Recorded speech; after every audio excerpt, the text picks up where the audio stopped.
Hey, I found this news clip, newsmax.tv, with Alan Dershowitz, and I wanted to talk about it because he is one of the best lawyers, defense lawyers in the country. So let's get started. Is possible for George Zimmerman, or has the media coverage destroyed the ability of the courts to provide justice? Well, I think justice is possible, but not with the attitude of this particular prosecutor. This prosecutor says she's here to do justice for Trayvon Martin. Well, you know, as we already know, the prosecutor's job is to provide justice to the defendant, and he tells us that it's absolutely the defendant's on trial, and the prosecutor should be seeking that justice, not justice for Trayvon. The job of the prosecutor. The job of the prosecutor is to do justice, period, to let the chips fall where they may, and even to resolve doubts in favor of defendants. Remember, it's only the defendant who's on trial. So you heard what he said. It's the job of the prosecutor, Corey, to find evidence that would also find George innocent, if that's what she can find. If she finds any evidence to support George's story, that should come out. It's not her job to convict George. It's her job to find the truth. The victim's family has interests in justice, but the only person on trial, the only person who has rights, is the defendant. There is the most important piece. The Trayvonites just don't seem to understand this fact. Trayvon is not on trial. Trayvon has no rights in this case at all. Zero rights. He's not here on trial. He has nothing to lose. This is absolutely about George. So this is why it's clear that they don't understand the system. They don't understand the legal system. If they did, they would understand that. The entire legal system, the courts, prosecutor, the defense attorney, must make sure that there is justice for the defendant who was on trial. I don't think there can be justice for Zimmerman in the county where this case took place. I think it has to be moved to somewhere where the jurors will feel that they could come to either verdict without having to worry about their safety or the safety of their family.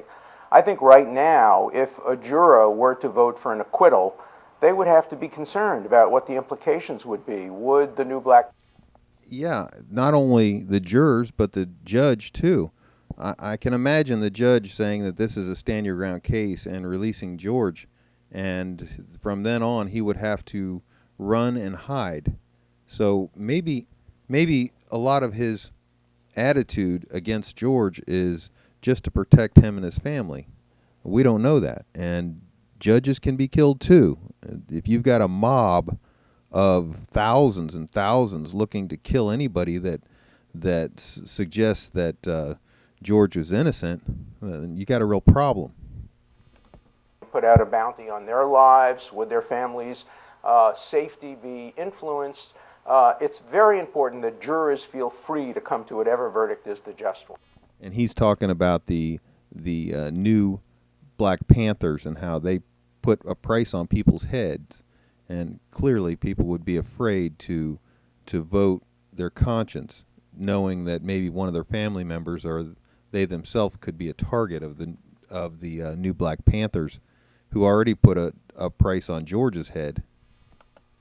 Now, will there be pressure on a jury to find George Zimmerman guilty of some charge, either to calm racial tensions surrounding the case or because of political correctness? Well, I would hope that the judge would instruct the jurors, and the defense and prosecution would ask the jurors in the voir dire to make sure that none of them would be influenced by the fear of riots or demonstrations. You can't have a criminal justice system held hostage to the mob. Yeah, you can't if you want justice. But apparently a lot of people out there, especially people that I consider Trayvonites, will insist that there be riots if George isn't convicted. And they're going to use that threat as a way to force the jurors or whoever looks at the case to lean in the direction of putting an innocent man in prison because they want to have their way. Very scary article in the Daily Beast recently where some lawyer urged the defense lawyer in the Zimmerman case to please plead his client guilty to avoid riots. I mean, I can't even imagine a lawyer suggesting that George plead guilty just to avoid riots. I mean, do they think George is Jesus, that he should hang on a cross to appease the crowds? It's ridiculous. You just can't deal with situations that way. A defense attorney's job is to get his client the best possible verdict he can. And the justice system simply can't be influenced by outside mobs and outside pressures. The Supreme Court has held that repeatedly. Most of the cases in which they've held that, the pressures have been against black defendants. This is really important because a lot of what's going on is, brings back a lot of memories for me, because I grew up in the 60s and the 70s. And, back then it was hard for a black guy to get a fair trial for these very reasons. And now it's almost like the black people have forgotten all that. And they want the tables to turn and to have the same injustice happen to white people because they feel that they were wronged or their families were wronged in the past. But what they don't understand is if this continues, the cycle will come back around and they will suffer the same consequences that they're pushing on other people. I mean, this is very simple, basic logic that whatever you cause to happen to other people will eventually come back and bite you. The segregated South in the 1930s and 1940s, but those same principles apply here too. You can't worry that there might be Rodney King type demonstrations or riots and let that influence your verdict as a prosecutor, as a defense attorney, and most important, as a judge or a jury. But the prosecutor in this case clearly allowed the mobs to influence her decision to bring an arrest against George, because clearly any thinking prosecutor would never have even considered it. That's why the DA's office didn't bring charges, and that's why the police department refused to arrest George. Let's get back to Special Prosecutor Angela Corey. Last week you said that she doesn't have the evidence to file a second-degree murder charge, but she has not yet released all of her files. What makes you so certain that her evidence is, as you have said, quote, so thin that it won't make it past a judge? Well, the first piece of evidence that we've seen is the affidavit by the police officer, and that affidavit doesn't even state the elements of the crime. This is so important because here you have a guy that basically is smart enough to be the judge, and he's telling us that the affidavit has no elements of a crime. There are no elements, not even one element in the affidavit to suggest there was a crime. So any judge, any thinking judge, would have tossed the case immediately before it even moved.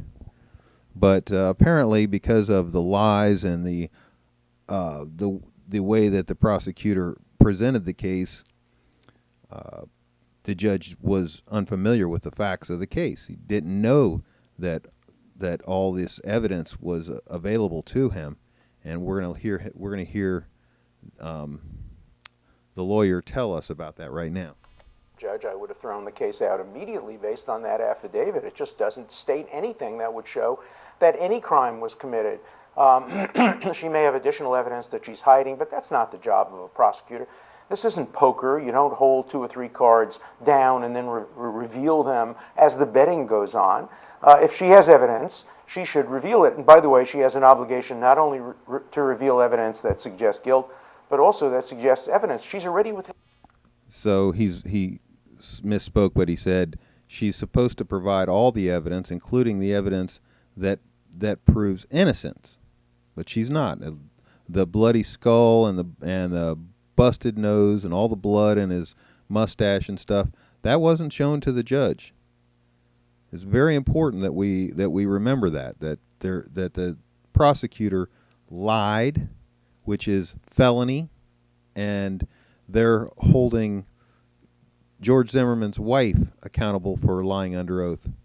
So I believe that it would absolutely be necessary that Miss Corey be held in the same regard, and she should definitely face at least the same penalty because she knew better. As far as we can see, excuse me, she was aware of the ABC and other photographs that showed bruises and bloody head on the part of Zimmerman, and that was not in the affidavit, and she did not disclose that information when she sought a second-degree murder information or indictment. Already that violates very important principles of fairness in law. So he's making it clear that the prosecutor is completely out of line, legally speaking. Doesn't have a case, any kind of case.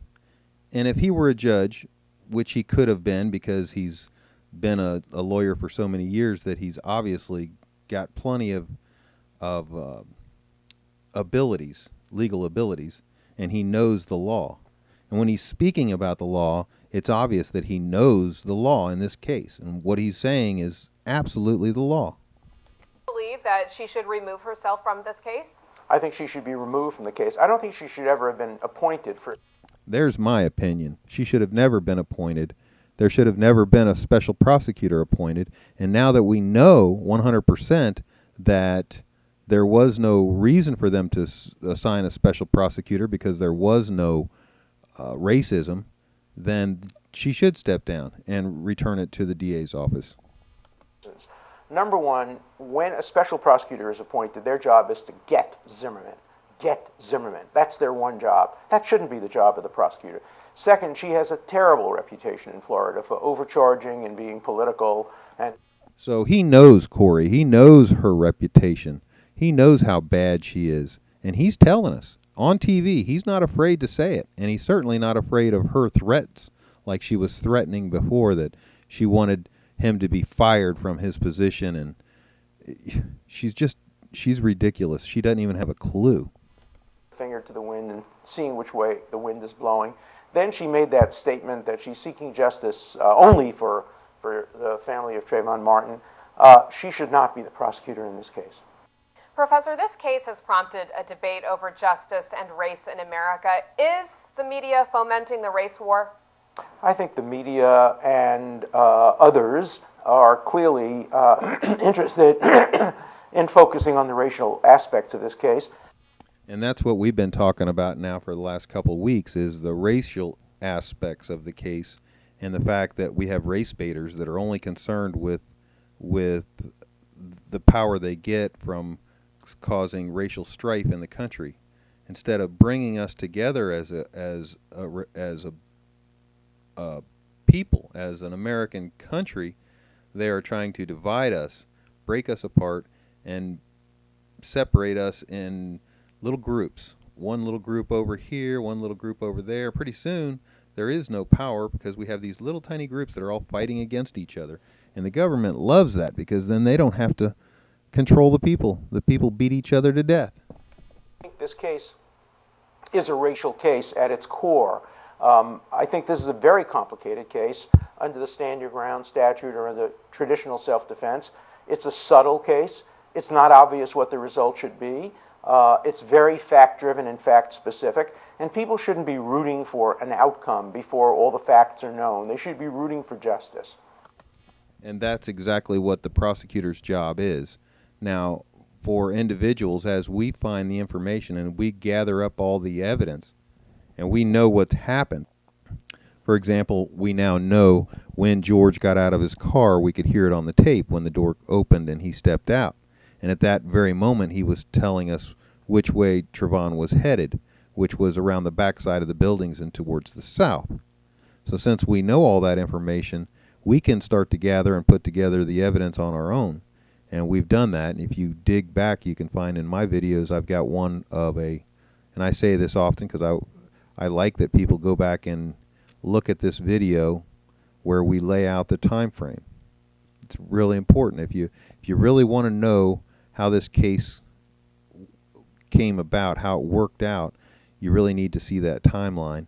And then if you disagree, then bring up the facts and the points of that and argue it with me. I'll be more than happy to talk about those facts. Do you believe that George Zimmerman should sue the media civilly if he's found innocent? No, I don't think you sue the media. The media has its job to do. Here's where we disagree. The media absolutely should be sued. If you have somebody, I don't care if it's a company or an individual, and that individual or that company causes you great strife, great trouble, they put your life in danger. For example, let's say my next door neighbor put a great big sign out in his front of his yard, and it says, "My neighbor to the right is a child molester, and he's killed several children, and we have evidence, but the police will do nothing about it." And he goes around and stirs all the neighbors and gets everybody mad, and they all come out with pitchforks and kill the neighbor. The guy that put the sign out didn't kill the neighbor. In fact, he went back into his house. But is he responsible? So now we have the question. George wasn't killed yet because he's in hiding. But if he stepped out of hiding, he would be killed. So he's in fear for his life. He can't be free anymore. So all this comes to a situation where he has to live in hiding for the rest of his life. Shouldn't somebody pay for that? Absolutely. And this guy he doesn't want to go that far at this point, but you can bet your bottom dollar at some point they're going to bring it up, and if George is found not guilty or if he gets the stand your ground, then there is no doubt about it. There will be some lawsuits, and the media will be paying big bucks. The media has the right to be wrong. It has the right to act foolishly. That's not exactly true. I don't know why he would say that, other than I know that he works with Fox and CNN, and they have him on the news all the time, and they're like friends. So he doesn't want them to get in trouble, but they don't have the right to ruin a man's life, and we already have evidence of that. And I can bring out several cases where the media was sued for much smaller things. For example, in I believe it was 1999 when we had the Olympics here in the United States. It was in Atlanta, I believe, and there was a bombing. And it was like a false flag bombing or something. And then they pointed to a man that they suggested was the guy to blame. And it turned out that he wasn't the guy to blame. But they spent a lot of time and effort blaming him and putting a lot of stress on him and ruined his life. Basically, very similar to what happened to George Zimmerman, although George got a lot worse. But his was pretty bad. And he sued him, and they paid him out so much money they weren't even willing to tell us how much it was. It was just such a huge payout. And there were others too. I believe they paid quite a bit of money to the what's the name of that group of guys that got charged with rape just recently. You remember that case. Anyway, let's continue. Even lawsuits against the media. The media is a very important check and balance on the operation of prosecutors, defense attorneys, and government in general. So. Right, but the media has to tell the truth. In the same way that I can't go out and say some false thing about a person and then say, well, I got it wrong, I was mistaken. No, if you go out and say, Bill raped your girlfriend, and then, Bill would then have a suit against you, especially if he lost something. Let's say Bill got fired after they heard the rumors. Now he's got something that he lost. What do you think that George lost in this case because of the actions of the media? Now I can go through, and I've been going through and showing what the media has done wrong, and absolutely I can prove beyond a shadow of a doubt that the media not only twisted the facts, they lied straight out. They knew the answers, very much like a lot of the Democrats.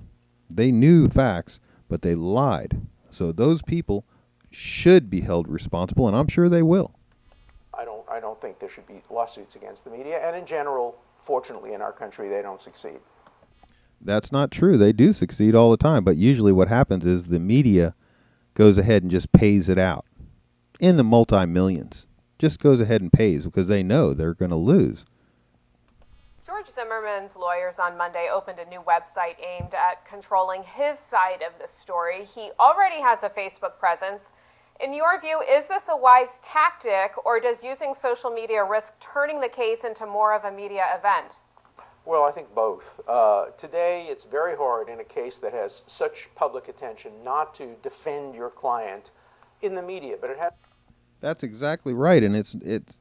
I don't understand how people can even think that it's a fair situation where individuals have to sit there and be quiet while the media tears them apart for months and months.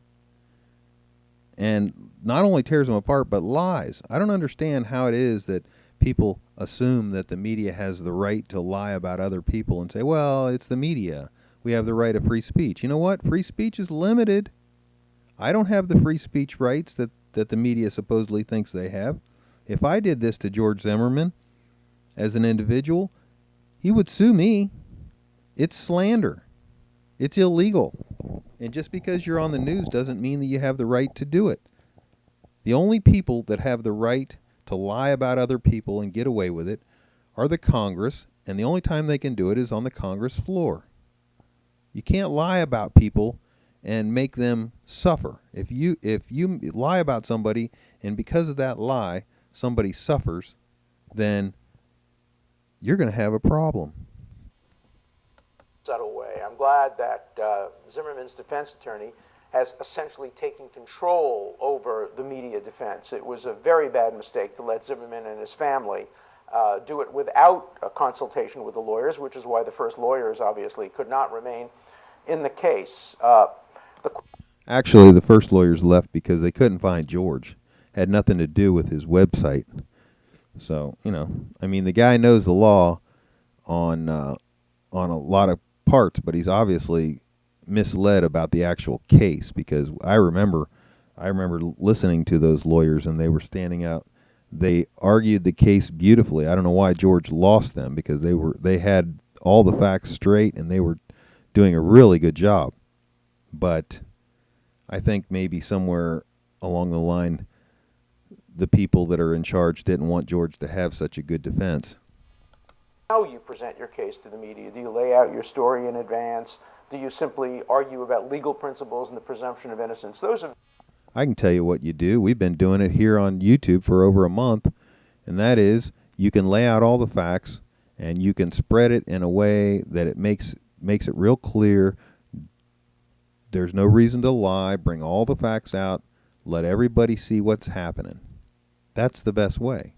What was happening was you had people like Representative Brown standing on front of the TV cameras, CNN and MSNBC, and saying terrible things about George and about the police department that were totally false, and getting away with it because she had the facts, but she wasn't releasing the facts that George had a battered face and head and things like that. All this information that we had no access to as a public, she had access to, they had access to, but they weren't, we weren't getting it. And so it's only fair that George and the police department have the ability to give their side of the story. If we're going to try it in front of the public, the very minimum we can do is get all the facts out there. Hard questions, but you can't ignore the media when you have a high-profile case like this. Now, pundits have heaped scorn on Florida's Stand Your Ground law because they say it encourages vigilante justice. At least 24 states have enacted Stand Your Ground laws. Based on what you know, were George Zimmerman's actions covered by Stand Your Ground? And in your view, is Stand Your Ground a law worth keeping on the books? Well, the first question is his action covered? We don't know the answer to that because it depends who the provocateur was. Yeah, well, apparently, he doesn't have all the facts of the case like we do at this point. Remember, this video that I'm posting here was made May 6th. So that was a couple months back. And now we have all the evidence has been released. And so we know the facts of the case, and we know that George is 100% innocent based on the timeline, based on non-emergency call, based on the 911 calls, based on the witnesses' statements. And provoke the encounter, then he's not entitled to the stand your ground law. We know there is no evidence that George provoked the encounter. In fact, the evidence shows that George was walking back to his truck when he was attacked by Trayvon. In fact, we have the evidence that Trayvon spoke first, because even Dee Dee, his girlfriend, or the girl that he was talking to on the phone, said that Trayvon spoke first.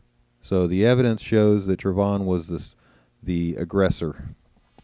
And if it was Martin who provoked the encounter, if Zimmerman's story is correct that Martin was blindsided, that Zimmerman was blindsided by Martin, then the stand your ground law does come into effect. So he is saying, and this is something that he would know, that if George was punched, sucker punched by Trayvon, then that would mean that the stand your ground law protects George. And that's one thing that we know now, based on the evidence, based on the injuries. Trayvon was the one that was doing the swinging, not George. Paradigm of stand your ground law, because literally Zimmerman was lying down. He couldn't be standing. He had no opportunity to run away or escape. The stand your ground law itself is far too broad. It would apply in the following situation. Assume I'm driving some fancy car that can go from 0 to 60 in 2 seconds, and somebody comes up to my window with a knife, and I can have two options. I can take my gun out and kill him, or I can put my foot on the gas and escape. Under Florida stand your ground law, you can pull out your gun and kill him, because that's the macho, manly thing to do, not to run away. No, actually, that's not the macho, manly thing to do. And I don't know of any man who thinks he's macho by pulling out a gun and killing another person. I don't believe that. But I agree with him in this point, and that is that if I'm sitting in my car with my foot on the gas pedal in the car and park and drive, and I'm ready to pull away, and somebody walks up to my closed window and pulls out a knife and says, "I'm going to kill you," the correct thing to do would be to drive away.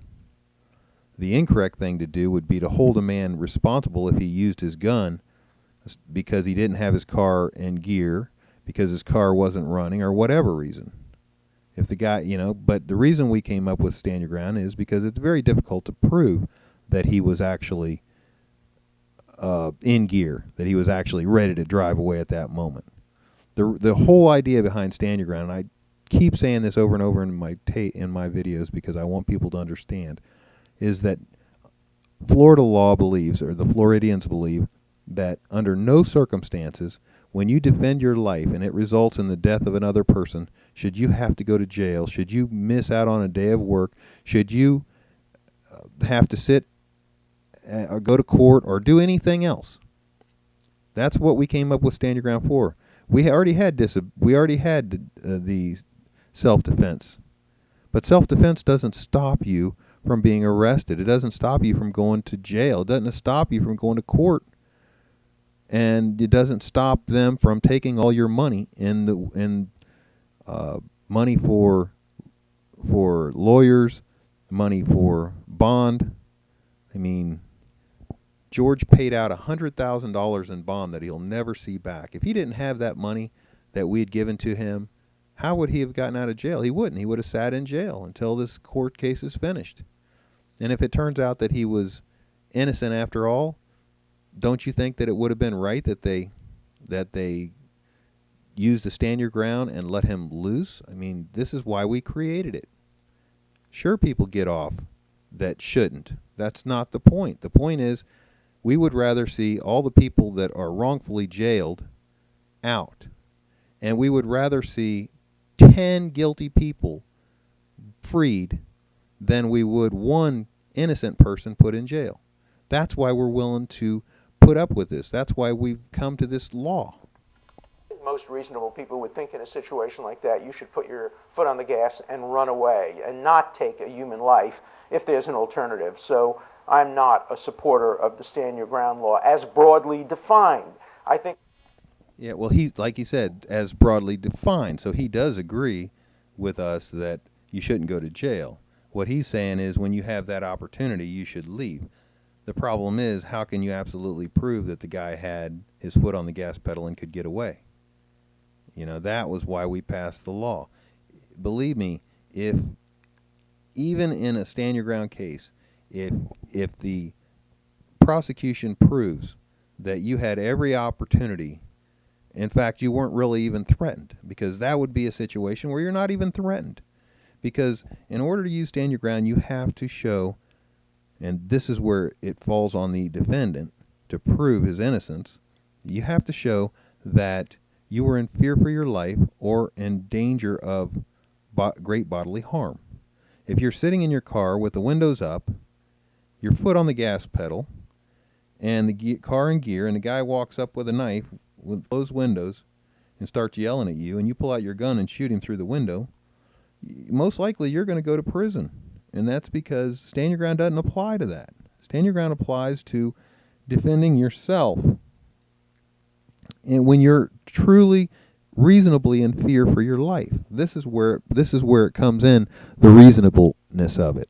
So he doesn't understand that, but he's not a Florida lawyer. I don't think he is a Florida lawyer. He may be licensed in Florida, I'm not sure. But the point is, no matter what, you can still be held responsible, even if you stand your ground, if it turns out that you weren't reasonably in fear for your life. Ground law that says that you resolve all doubts in favor of your own safety makes a lot of sense. As Justice Oliver Wendell Holmes once said, rationality is not expected in the presence of an uplifted knife. If you think your life is reasonably in danger and you have no reasonable alternative. Now there's where he's saying it. It's all about reasonability, and that's why I think he's mistaken, because even with stand your ground, you still have you still have to be reasonable. A reasonable person who is on the ground being pummeled by another man with their head being bounced on the concrete, that would be, a reasonable jury would find that as a person who is definitely in fear for their life or great bodily harm. But not a guy sitting in his car with his windows up and his foot on the gas pedal against a guy with a knife. Now, if the guy didn't have a knife, he had a gun, of course you're not going to drive away if you have a gun, because he can shoot you in the back of the head as you drive. You're not going to do that. You're going to shoot him if you can. You should be entitled to act in self-defense. But if you have a chance to run away without any risk to your life, that's the option of choice. And that's basically the law that we had before 2006, and it still stands today. The only reason we created Stand Your Ground is because we kept having these prosecutors bringing cases against people who should not have been brought. The case should not have been brought. If a person has all the evidence pointing to their innocence because of their self-defense claim, and we still have a jury, we still call a jury and we still have a trial, and the person is completely broke at the end of the trial, is that justice, even though they're acquitted? I think not. And that's why we created Stand Your Ground. We said, no more arrests, no more jail time, no more anything for these people. If we can't prove with a preponderance of the evidence that the man is guilty, then you're certainly not going to be able to prove beyond a reasonable doubt that the man is guilty. And that's the way we do it. The judge gets to look at the case with a preponderance of the evidence. He can make the case continue with nothing more than a tipping of the scale. So all he has to do is tip the scale a little bit to the guilty side, and we can have a trial. But if the judge can't even find that, he can't even find that probable cause, why would we go to a trial that's going to require a much higher standard? It doesn't make any sense. And it costs the state a lot of money. Values human life. Now, the last decade has ushered in an expansion of gun rights legislation. In addition to Stand Your Ground, there are now concealed carry and no duty to retreat laws. What do you view as the legal ramifications of increased scrutiny on gun rights in response to this case? Well, I think there should be increased scrutiny on gun rights. Most police chiefs, most law enforcement officials are not in favor of increased gun rights that allow guns to be sold at flea markets without any checking, that allow guns. All right, well, this goes on to the gun argument, and of course I disagree with him wholeheartedly on the gun rights issue, because I believe in the Second Amendment, and the Second Amendment says we have the right to bear arms, and that right may not be infringed. So I believe personally, I mean, if you suggest that having an abortion is a right, and that if a woman has to get a sonogram and see that sonogram before she can have that abortion, then a lot of people who are pro-abortion would say that that's infringing on her right to her abortion. It's infringing on her right to privacy. And a lot of judges have agreed with that. So if that's true, then wouldn't it also be true that you're infringing on my right to bear arms by even questioning me about my guns? The only time anyone should ever question anyone about their guns is if there's some sort of issue. Like if a guy has a mental issue and you can see he's got a mental issue. Then at that point, the government should come over and say, hey, you probably shouldn't have guns because you look like you're a little crazy and you might do something crazy. And then they might even have to take it to a court to prove that the guy is crazy. But I believe that it should fall on the government. The onus should be on the government to prove a person shouldn't have a gun. The man or woman should be able to carry a gun at any time, anywhere, just like they can walk down the street. I mean, you don't have to wear a sign on your back that says I am licensed to walk.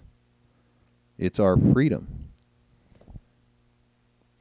Anyway, I don't want to continue with this tape much further because now they're moving on to another topic. But you can go ahead and watch this video. I'm going to post it the address at the bottom so you can go ahead and see the whole thing.